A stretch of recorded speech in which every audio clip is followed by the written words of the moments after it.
I've had the 600 LT for about 6 months now. I've put enough seat time into it that I feel like I can give you a really fair, accurate rundown of what the car is really like.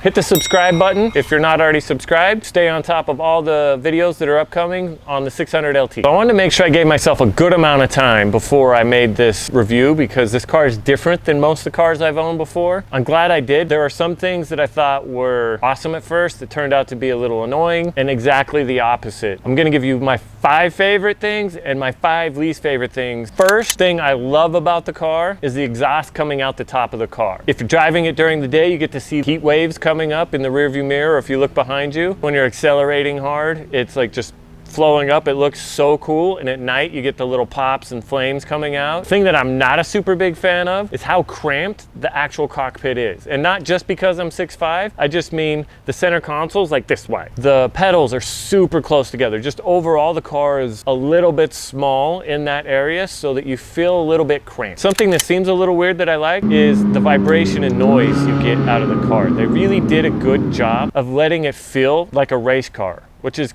kind of what you expect out of the LT version. They took the carpet out so you get a little more echoey sort of noise, you get more engine noise. The rear view mirror shakes when you're idling. Like all of that gives me a really cool feel, like I think I'm in a race car. One of the most annoying things about not only the 600 LT, but pretty much every McLaren is their Iris system, which is their entertainment, infotainment, whatever you call it system. The navigation, the radio, the Bluetooth, all of that. I feel like it's a car from the late 90s. And for cars that cost as much as this car costs, you would expect way, way more. And it's a weird thing I noticed. Like, if you get a Hyundai, they have every single piece of technology you could imagine in the car to make it more convenient, funner to drive, all of that stuff. Then you get to these high-end cars, and it's like they think because the car itself is so good, they didn't need to put any effort into that. Almost every time I drive the McLaren, I wouldn't be able to use the navigation in it because it can't get a signal from the satellite. So it just sits there and spins and spins waiting to get signal. So if I actually needed to use it to get where I was going, I would never get there. It does have Bluetooth, so I can connect my phone, but it's not like there's a really easy spot to set your phone and keep your eyes on the road while you're driving without glancing down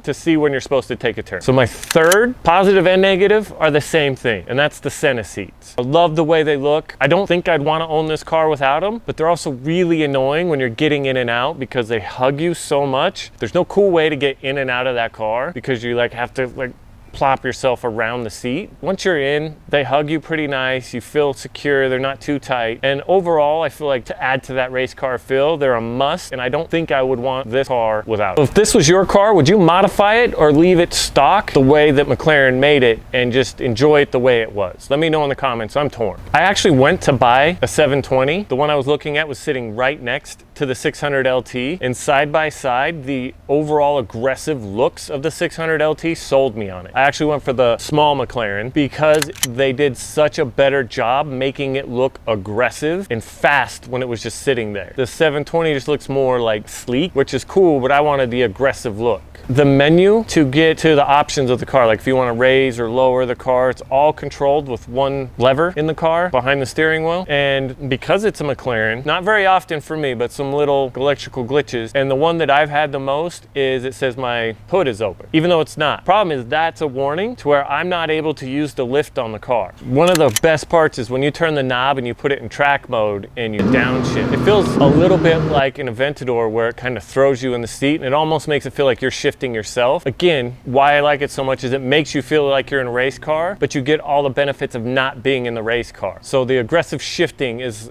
the fifth thing that I just love about the car. Fifth thing that I don't like about the car is if you're not fully engaged with just ripping through the gears and keeping the car at the optimum RPMs, there's a really big turbo lag. So if you're just driving normal and then you want to pass someone on the freeway and you floor it, there's a big gap before those turbos kick in. Now when they kick in, it's great, but it's kind of annoying when you're like, okay, and then bam, you go. Sometimes you would like them just to spool up quicker and hit so that you can get around the car. I do have to give a bonus thing I like about the car is they figured out how to do the capless fuel system, which if you watched my BMW videos earlier, I can't stand that they haven't done that. And so thank you, McLaren, for figuring out that that's so much easier. If you haven't watched my BMW videos, check this one out when I do the review of my BMW and I go into detail how I hate the gas cap. Make sure you subscribe to my video. If you haven't checked it out, go look at my book on Amazon. I'll link it below.